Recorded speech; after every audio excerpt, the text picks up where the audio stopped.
broadcast network, AFTERBUZZ TV. Over 20 million weekly downloads in over 150 countries, and your #1 source for after-show entertainment.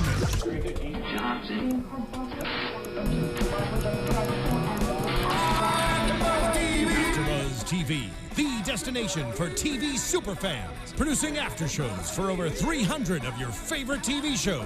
Interviewing celebrities and showrunners. And bringing you behind-the-scenes exclusives. All thanks to E! Entertainment's Maria Menounos, producer Kevin Undergaro, and internet leader Akamai. Now, let the buzz begin! Hey, AfterBuzzers, welcome. It's been such a long time. Welcome to the Girl Meets World After Show for Season 1, Episode 19, our penultimate, next to last episode, Girl Meets Farkle Choice. I'm one of your hosts, Lee Michael Epstein. And I'm Kristen Elizabeth Snyder. So great to be back with you guys. So nice to be back with you guys and to be back with you. Oh, yes, I missed you too, Lee. Oh, my God. Hello. Hello. The chairs have wheels. Oh, my God. Hey, I know it's been a long time, huh? I know, and I've been missing Girl Meets World. We had this little thing with the schedule. It was kind of crazy where, they were doing only one episode per month, but I heard, next year it's going to be much better and we won't have to wait so long. Oh, interesting. Okay, cool. Mm-hmm. And Mark Blutman was supposed to be with us on Monday, but we had to move the show because of scheduling conflicts, and I'm sure they'll join us next year for Season 2, but, they're still filming Season 2 and editing Season 2 right now, so it'll be ready for you guys this summer. Which will be amazing. And I know they've had a kind of weird schedule taping Season 2 because, as a lot of you at home know, Riley, Sabrina, and Riley and Maya, a.k.a. Rowan and Sabrina, are working on some Disney Channel movies. Yeah. So they Very take a little exciting. break. Yeah, for them for sure. And for us who are their fans from the show. Absolutely. Well, I'm proud of them, but I'm proud that we have another episode to discuss. Yes, and you mentioned Mark Blutman, who we've had on the show, and we really appreciate your support of us, Mark, as we support you. And I noticed that there's a very, Mark wrote this episode, and his imprint was very clear, quite obviously, in the fact that it's all about Canada. Did you notice that? And how it's all about, and they even sing the end of O Canada, which is, by the way, probably my favorite national anthem. Did you say he's from Canada? Oh, yeah, definitely from Canada. I forgot about that. Well. Yeah, he's a Montrealer. I talked to him all about it because my roommate from New York was from Montreal. They are our best Isla. Yeah, well, that's what that's what they said in the show. Kind of using it as a really nice parallel to friends who you kind of sometimes might take for granted, who are always there to back you up. And I must say, I do love O Canada, so I was really glad they sang the end of O Canada. I'm French-Canadian, so go Canada. Wow. Yeah, French-Canadian and Italian. Okay, you're like a part everything, so you get to say that for everything. Yeah. Well, you guys at home, if you want to call in, the numbers here is 424-256-1729. We'd love to hear from you guys. Wait, let's do it one more time slower. Let's get some calls. Come on. 424 We're live in the studio. 424-256 1729. 1729. And I'm at Cinematic Escape on Twitter if you want to tweet me. And I am at Lee M. Epstein if you want to tweet me.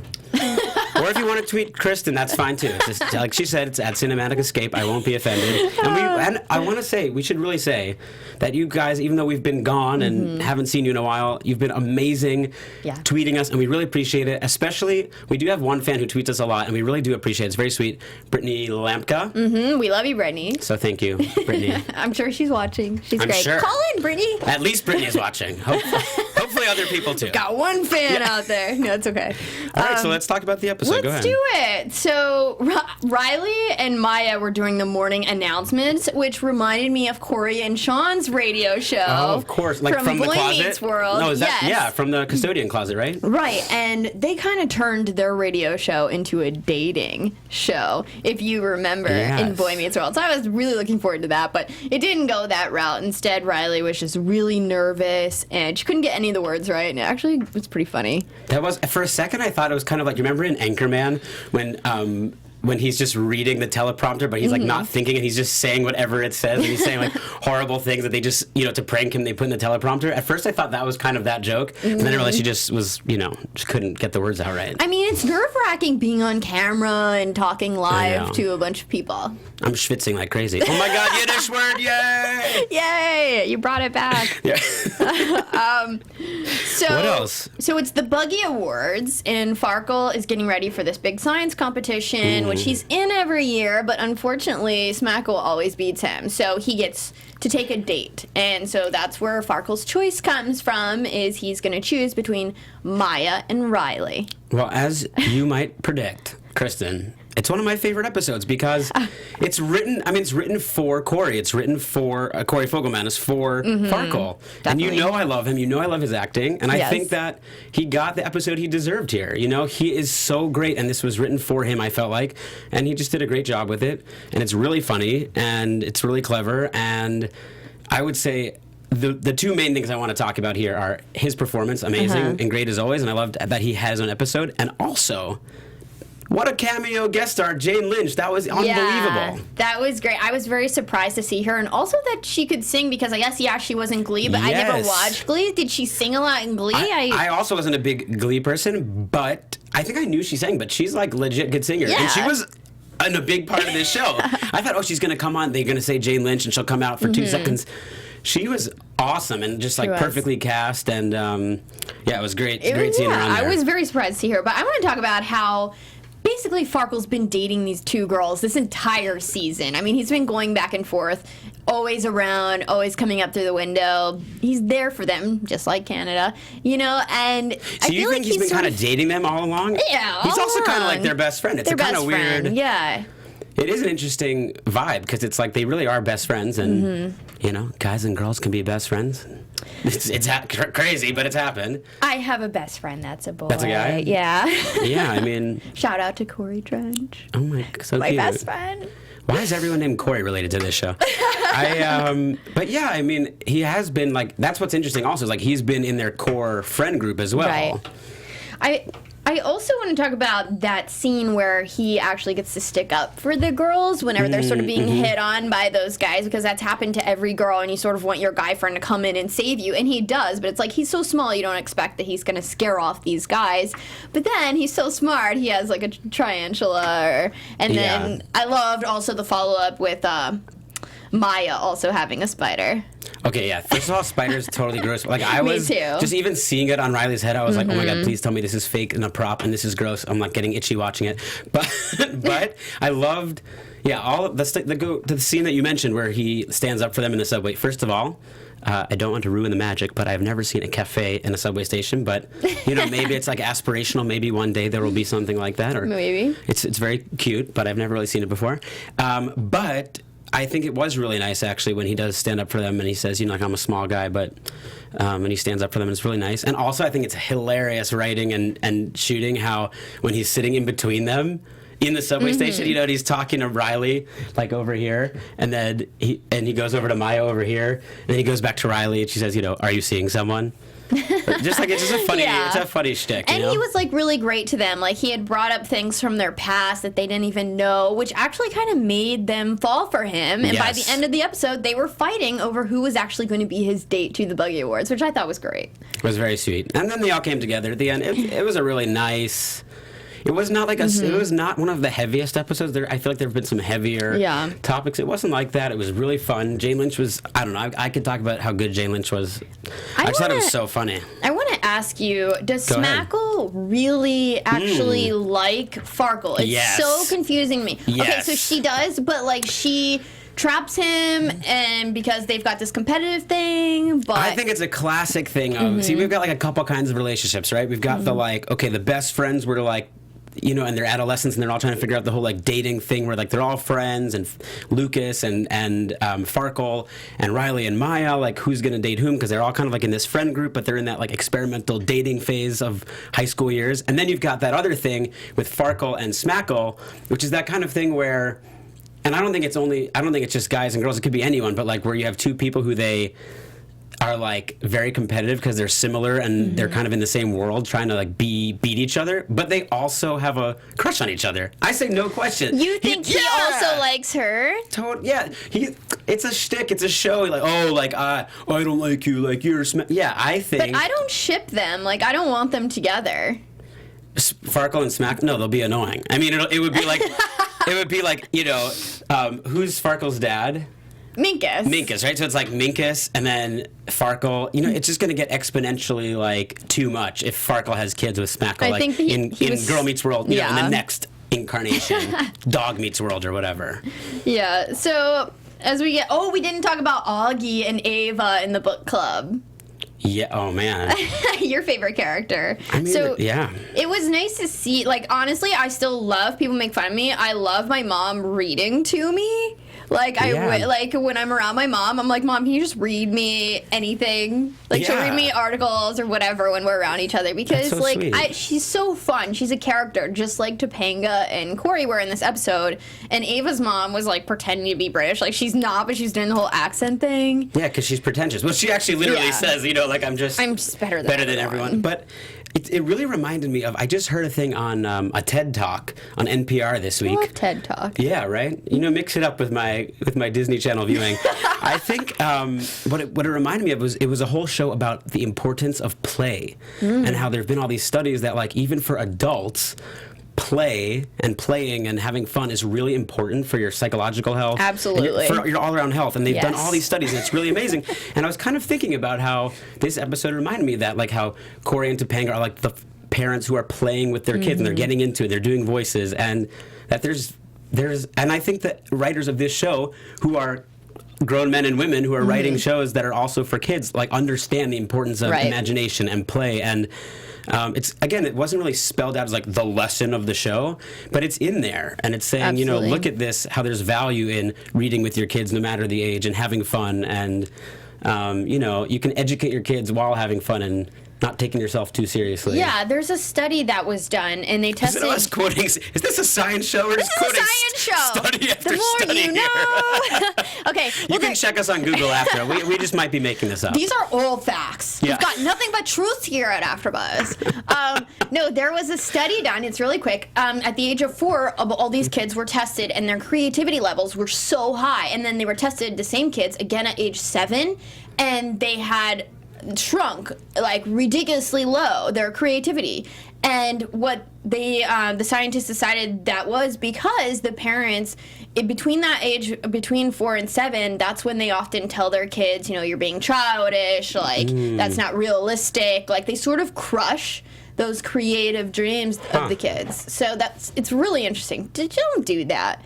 To your children. Let them play. Well, and I think that there's also, there's educational value in it. It's not just like let them play at the expense of learning and growing. Let, like, the play be part of the learning and growing. Let's say for here, in this example of learning to read, you know, and just like making it engaging experience that's fun. Yeah. And I think that's kind of, in a meta way, that's kind of what Girl Meets World, I think at least the writers are certainly attempting to do, which is to educate through entertainment. Absolutely. I learn something every show. I love this show. I laugh out loud. I laughed at these last two. We'll do the last episode after this one in a couple minutes. So stay tuned. Don't go away. But both of them, I laughed a few laugh out loud moments, like really just funny stuff. So in the end of the show, you know, everyone comes back together and the girls show up at the Boogie Awards and Farkle has his 2 dates. And clearly Smackle still wins, but it's not as great of a win because he's walking off with 2 girls and she clearly loves him, and that would be a bigger win for her. Yeah, I mean, that's true. To have him, actually. That's true. I don't know. I mean, I think he has with her what I said, that there's some kind of something under the surface, but I don't think it'll end up being, who knows? I mean, maybe he'll just end up staying great friends with Maya and Riley, and in the end really never end up with both of them, which kind of happened at the end of this episode. I like that they preserved their friendship, that they chose to not, you know, that they all agreed to not sacrifice their friendship for romantic things, which especially for adolescent kids at that age, you know, as you're growing up, you're not a baby, you're not a kid, but you're also having your earliest experiences with romance and relationships, and so there's having worked a lot with middle school kids and high school kids, I mean, I've seen there can be things fall apart, relationships, friendships can fall apart, at least temporarily, because young adults are learning to navigate how to have romantic relationships and friendships, and I'm glad that they decided to stay together as friends in the end. Definitely. I mean, I think, speaking of so much high school and romance, like, the best romantic part of high school was passing notes, like getting those notes from people, right? Because nobody writes notes or letters anymore. That's true. Well, okay, kids who are watching, Kristen and I went to high school before texting was unlimited. So if you have no idea what we're talking about, don't worry about it. It's fine. It's just like texting. but you write them. Right. Long notes. And we used to take photographs. That's like what happened before Snapchat. Yeah. I refuse to get Snapchat. Anyway, I have a few predictions. Can we do predictions? And now, your AfterBuzz TV predictions. So this is sort of ridiculous, but I kind of want Farkle to just like, you know how in Boy they aged? You know, each year, obviously, we can't stop them from aging. Well, I want Farkle to just, like, grow into this really handsome guy, maybe, who, like, Maya falls for. Like, I just want him to have a really hot girlfriend at some point and him, like, be like the Zach of Saved by the Bell. Well, I am going to really mix things up here just to... You know, maybe we'll get some hits or something. I'll tell you, there was some talk online, and I was actually wondering this too. There hasn't been any lesbian, gay, bisexual, transgender, queer romance at all on Girl Meets World. That's true. And, you know, this is one of the most, like, honest, real shows, certainly on the Disney Channel, and I feel like that's a, you know, normal part of life for a lot of people, and especially now in this world. And so I'm curious. We've had a very famous out lesbian actress amazingly star in this episode, like I said, so I'm predicting that maybe there'll be some more issues along those lines brought up in, I shouldn't even say issues, just, you know, more characters having other kinds of romance and other kinds of relationships as we go forward. I would be very interested in seeing that. Not with Farkle, though. I like him too much. Well, and he likes girls too much. Like, I have a thing for Farkle. And so, like, well, yeah, if he doesn't like girls, both. I'm going to get that's fine with me. I know people who like both. Free love. It doesn't have an identity. I know some too, but the point is... Where are we going with this? Yeah, I know. What are we doing? Where are we? Lampka, don't leave us. Wait, so... No, but I will say, you know, I think that'll be an interesting angle. And also, when I was at the show recently, I was on the set. Yeah, you went without me. Thanks, Lee. Okay, just for the record, I just want you at home to know, we tried to go together. Lee went without me. No, we're going to go together soon. We're going to take pictures. Okay. We're going to bring you our loyal viewers. We're going to try to do that. Well, maybe if you could work your schedule out, we can go together. We're going to go. Kristen and I are going to go together. And right? Absolutely. And we're going to take photos for our fans, and we're going to send you guys some cool photos. But when I was there, I met Farkle's mom. Aww. Farkle wasn't actually there because he was doing something else, which was weird. So Cory wasn't there, but his mom was there, and he was getting his driver's license because he's not as young as he is on the show. What? Like his driver's permit, yeah. What? I think so. Maybe I made that up. Maybe it was Lucas. Someone is driving themselves to the set, okay? Who's a kid. Yes. Whoa. I know. Knowledge just got dropped on me. I don't know how you guys feel, but I need some time to deal with this. But you guys can follow me at Cinematic Escape and stay tuned because we're going to do another show coming right up. Follow me at Lee M. Epstein. We'll be right back. And you guys can check us out on YouTube, iTunes, and SoundCloud. Leave us reviews, rate us. We love you guys. See you soon. That's all. We'll see you in a minute. From executive producers Maria Menounos, Kevin Undergaro, Phil Svitek, and the entire AfterBuzz TV staff, we would like to thank you for listening to the AfterBuzz TV network. To watch or listen to other after shows and post comments or questions, be sure to visit AfterBuzzTV.com. I'm Sir Richard Wentworth, and this has been a presentation of AfterBuzz TV. Buzz you later!